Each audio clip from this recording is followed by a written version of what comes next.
So mga repa, anong tawag dito? Bushing shackle. Ano? Ayan o. Ayan o. Ayan o. Ayan o. Ayan o. May breaker dito, 10 amperes. Putsang galas ang galing to. May breaker na sa sasakyan. So magpapalit tayo ng bushing. Ayan o. So pag kayo magpapalit nito, tatanggalin nyo lang to, kabilaan. So papaluhin nyo para lumabas. Ano? Okay, umpisa na natin. Yun mga ripa. Ay naano ko na agad eh. Ayun o, tingnan mo, may tama na o. Natanggal ko agad, di ko nakipakita sa inyo kung paano ko pinalo eh. Excited eh. Pero hindi pa naman to. Pero may tama siya, pero hindi light lang, light. So ito yun o. Ayan. So pag kayo nalubak, may squeezing sound. Ito yun. So yan o. So palo lang yan kating kabila. Kailangan lagyan natin ng nut. Kung gusto nyo ng ano, dapat may tire lever kayo. Ganito o. Yan. Yan ang tire lever ko. Pang ano yan. Diba? Sinusungkit lang. Ayan. Ayan yung shock absorber natin, no? Pinalitan. Ayan. Kanina nandun tayo. Eh, mainit na. Lumipat ako dito ngayon. Diba? Nakakalusot kaya to. Ayan. Ayan, durog na, oh. Tuok na, tuok na. Alam ba sa Quezon yun? Yun, oh. Alam nyo ba yung sa Quezon, tuok na tuok? Tuok na tuok. So yan o, napuwersa ko. Dahil yun o, nakangalaglag na. Ayun, lumabas na. Tingnan ano na lang. Mekos mekos. Minsan. Ano, ayun o. So yan. Nangyari na ba? Patay tayo dyan. Ilan ba ito? 1 2 dalawa, isang set 4. Okay, sakto. Okay, anyway, sakto naman. Yan ka, hayop ka. So ito, bubuksan, may binuksan na ako dito kanina. So yung part number nito mga repa, yan o. Iisa lang yan, ha. Iisa, hindi dalawa, isa lang. Ayan o, pare-parehas yan. Pare-parehas yan. Hindi ito breaker na to.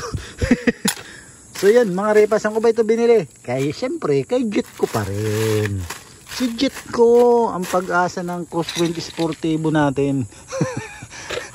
So yun, pagkatapos nito mga repa, lilinisan lang nyo yan. Tapos lalagyan nyo ng lubricant. Ano?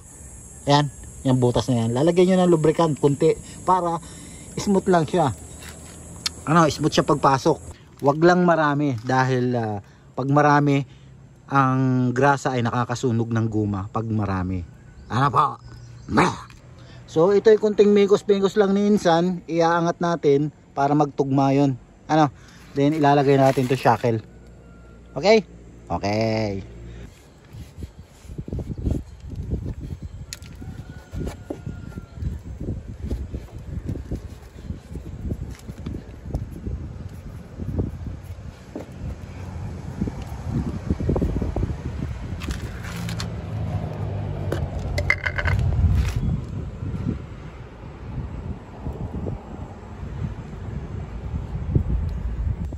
Mas magandang gamitin dito Vaseline mga repa. Wala kasi akong Vaseline eh. Kaya okay na rin to. Tapos yan ay papasok natin ganyan.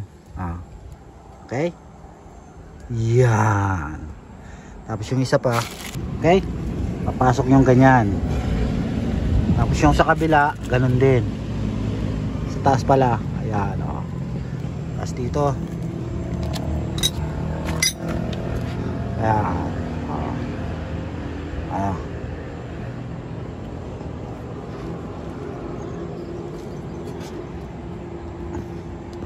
Sa totoo lang repa, ito'y saglit lang sa akin eh.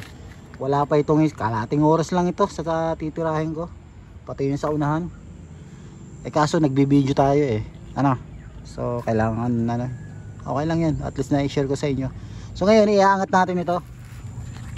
Iaangat natin. So nandun yung jack iaangat natin para magtugma itong shackle natin. Ano? Alright? Alright. Ready nyo na. Para mamaya ay lumabas. So mga repa, nakaangat na doon. So ngayon pagka naiangat nyo na, dapat talaga may tire lever kayo ganito. So dito kasi aangat itong lip spring natin, aangat yan. So mangyayari niyan, tutukuran nyo dito. Kunti lang naman yan, so pwede na yan. Ayan kita nyo yan pakita ko sa inyo isang kamay lang tayo. Ayan pag lumapat na yun sa butas, pwede nyo nang ipasok. Kailangan ng dalawang kamay okay.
So nakita nyo ba yun mga repa?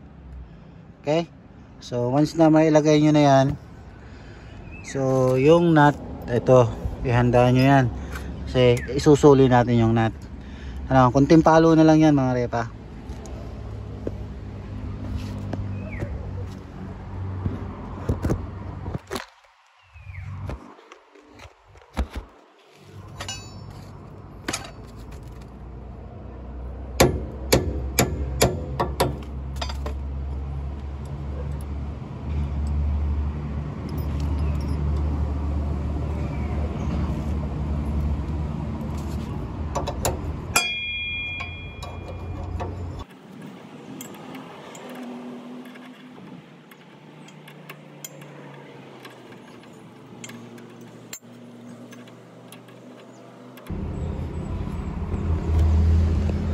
So sa ganitong senaryo mga repa ay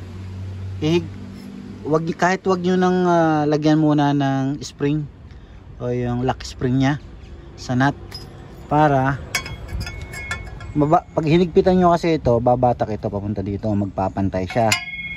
So yan, so ayan babatak yan. Yan. Pag pwede na siyang lagyan ng spring, yan, yung pinakanlock niya, saka nyo ilagay yung nut. So ganun din dito. So tatanggalin nyo ito. Kala nyo ganun lang kadali ang mekaniko, tapos yung ibang owner is babaratin ang mekaniko. Yung tamang bayad lang po dapat. Po?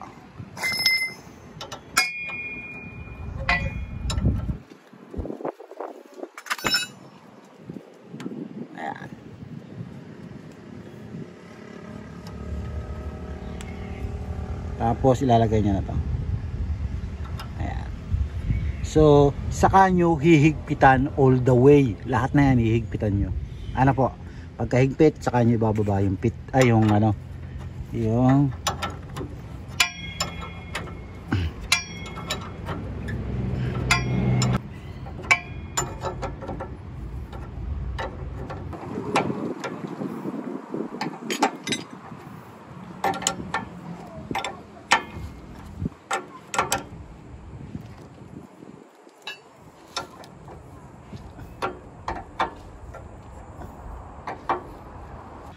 So yan mga repa, tapos na. So nakikabit na natin yung bushing. Doon naman tayo sa kabila. Ando na yung ating tinaas ko na doon. Tapos tatanggalin natin to. Okay? Alright. So sira na rin yun nandito. So pinalitan ko na rin. Ayan. So ready na ito. Hindi ko na pinakita sa inyo kasi parehas lang naman kung paano ginawa doon sa kabila. Ganun din dito. Okay po ba yun? Alright. Ihigpitan ko na lang to. So mga repa, ito naman ang papalitan natin. Ano? Nakita nyo ba yan? Ito ay may bushing yan dito sa loob ha. Tatanggalin nyo lang yung lock na yan. Okay. So ito na siya mga repa, hinugot ko na dahil lubat na ako, paputol-putol na. So papalitan nyo na lang yan.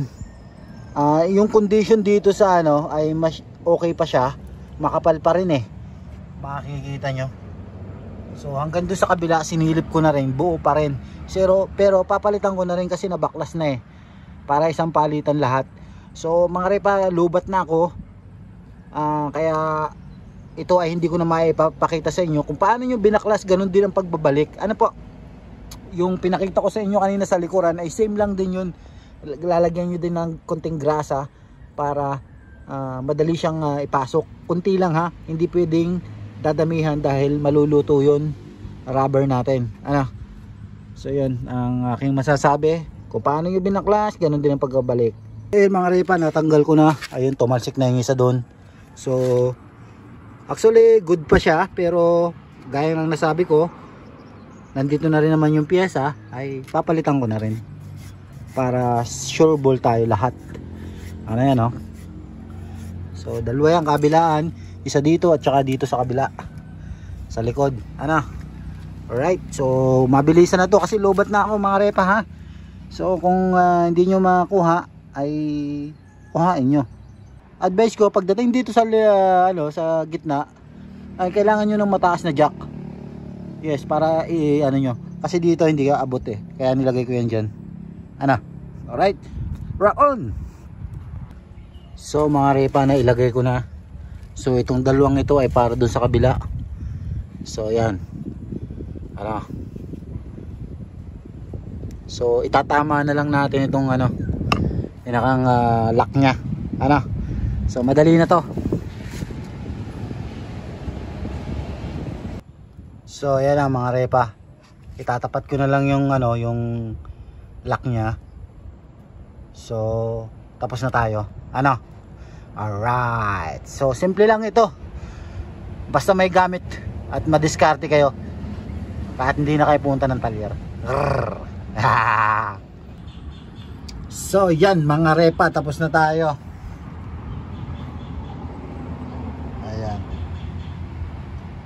Bam. Alright na tayo. Dami natin nagawa ngayon, no? Kung ipapagawa nyo ito sa talyer, di ba? So nag power steering fluid tayo, change power steering fluid. Tapos bushing. Tapos yung shock absorber 4. Wiper, di ba? Bunsa. Saan ka pa? Wiper, shock absorber na 4, bushing, ilan yung bushing natin? So 2, 4, 6, 8, 10, 12, 14. Yes, yo, di ba?